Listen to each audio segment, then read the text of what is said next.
చేసుకుంటూ వెళ్తామే. సో లక్కీగా మీరు చెప్పినవి నా బిగినింగ్ ఆఫ్ మై కెరియర్లో ఇలా చేసుకుంటూ చాలా రిజిస్టర్ అయ్యాయి చాలా ఎంటర్టైన్మెంట్ ట్రాక్స్. సో వెళ్ళే కొద్ది ఇప్పటికి దాదాపు 9 సినిమాలు తీశాను. ఇంకా ఎలా ఎక్స్ప్లోర్ చేయాలి, ఇంకా ఎలా ఎన్హాన్స్ ఎలా చేయాలనేది కామెడీలో అది నిరంతరం ఎక్స్పెరిమెంట్ చేస్తూనే ఉండాలి. సో అది ప్రతి సినిమాకి ఒకలా వర్కౌట్ అవుతూ వస్తుంది. So thanks. ఇప్పుడు మీకు మీ సినిమాల్లో ఒక్కొక్క సినిమాలో ఒక్కొక్క కామెడీ ట్రాక్ ఎప్పటికీ గుర్తుండిపోద్దండి. అది యూట్యూబ్లో ఇంకొక 30 ఏళ్ళ తర్వాత కూడా ఈ సీన్ చూస్తారు. ఇప్పుడు జంధ్యాల గారు 30 ఏళ్ళ క్రితం సీన్ మేము ఎట్లయితే చూస్తున్నాము, రేపు మా నెక్స్ట్ జనరేషన్ మీరు ఇప్పుడు తీసిన సినిమాలో ఫర్ ఎగ్జాంపుల్ సెటిలేరు నీకెవరిలో ట్రైన్ ట్రాక్ ఉంటుంది.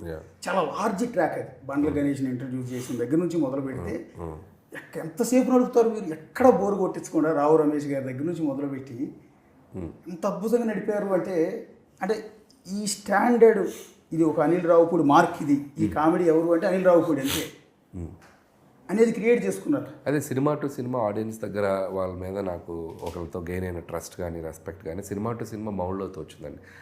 ప్రతి సినిమాలో ఎంటర్టైన్మెంట్తో పాటు ఏదో ఒక స్ట్రాంగ్ కంటెంట్, ఏదో ఒక స్ట్రాంగ్ ఎమోషనల్ కంటెంట్ చెప్తూ వస్తున్నాను. Not only fun. సో వాళ్ళు దగ్గర అవడానికి సో మెనీ ఫ్యాక్టర్స్ ప్రతి సినిమాలో యాడ్ అవుతూ వస్తున్నాయి. పాటలు అవ్వచ్చు, ఒక జనరేషన్కి యాక్షన్ నిలబడితే యాక్షన్ అవ్వచ్చు, సో ఫ్యామిలీ ఆడియన్స్ కోసం ఫన్ అవ్వచ్చు, అలా బ్లెండ్ చేసుకుంటూ వస్తున్నాను ప్రతి సినిమాలో. ఫ్రమ్ సంక్రాంతికి వస్తున్నాం త్రూ అవుట్ ఇక ఆ బ్లెండ్ ఎక్కువ చేసుకుంటూ వచ్చాను. సో ఫ్యామిలీ ఎంటర్టైన్మెంట్కి సంబంధించిన ఫన్ ఎలిమెంట్స్ కానీ, సో అవి సినిమా టు సినిమా మనం ఎంత ఎక్స్ప్లోర్ చేయటం స్టార్ట్ చేసుకుంటూ వెళ్తే మనం ఆడియన్స్కి అంత దగ్గర అవుతూ వెళ్తాం. సో కీప్ ఆన్ నా మీద నేను వర్క్ చేసుకుంటూ అనలైజ్ చేసుకుంటూ ఎక్స్పెరిమెంట్ చేసుకుంటూ వస్తున్నానండి. అది వర్కౌట్ అవుతూ వస్తుంది. మీ F2 బేసిక్గా ఫస్ట్రేషన్ అందరికి ఉంటుందండి. నేను కూడా ఫస్ట్రేషన్లో ఉంటాను. ఆయన ఫస్ట్రేషన్ ప్రతిరోజు ఇంట్లో ఫ్యామిలీతో వైఫ్తో ఫస్ట్రేషన్ ఎక్కువగా స్టార్ట్ అవుతుంది. చాలా బయటికి చెప్పుకోలేరు.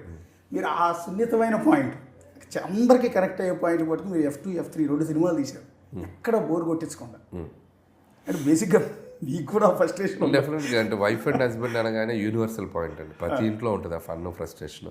అదే ట్యాప్ చేశాను, అందుకే ఆ రోజులు అది అంత పెద్ద హిట్ అయింది. సో ఇప్పుడు కూడా వైఫ్ అండ్ హస్బెండ్ కథల్లో చాలా కాన్ఫ్లిక్ట్స్ ఉంటాయి, చాలా యాంగిల్స్ ఉంటాయి, చాలా ప్రాస్పెక్టివ్స్ ఉంటాయి. మనం ఎంత దూరమైనా వెళ్ళొచ్చు, అది తవ్వుకుంటూ వెళ్తూ ఉంటామే బావిలాగా. కాబట్టి నాకు ఆ జానర్ ఇష్టం. సో అది అందినప్పుడల్లా, అవకాశం కుదిరినప్పుడల్లా దాంట్లో ఎంత ఫన్ జనరేట్ చేయాలి, ఎంత ఎంటర్టైన్మెంట్ చేయాలి, అట్ ది సేమ్ టైం దాంట్లో ఎంత వాల్యూస్ చెప్పాలి, నాట్ ఓన్లీ ఫన్. ఆ వాల్యూస్ చెప్పడం కూడా నేను మిస్ అవ్వకుండా చేసుకుంటూ వస్తున్నాను. ఈవెన్ దీంట్లో కూడా చాలా ఇంపార్టెంట్ సీన్స్లో చాలా మంచి మంచి కంటెంట్స్ డిస్కస్ చేయడం జరిగింది. సో అవకాశం దొరికినప్పుడల్లా ఫన్నే కాదు, ఏదో ఒక వాల్యుబుల్ కంటెంట్ ఆడియన్స్కి ఇవ్వాలనేది ఆలోచిస్తాను నేను. సో ప్రతి సినిమాలో కూడా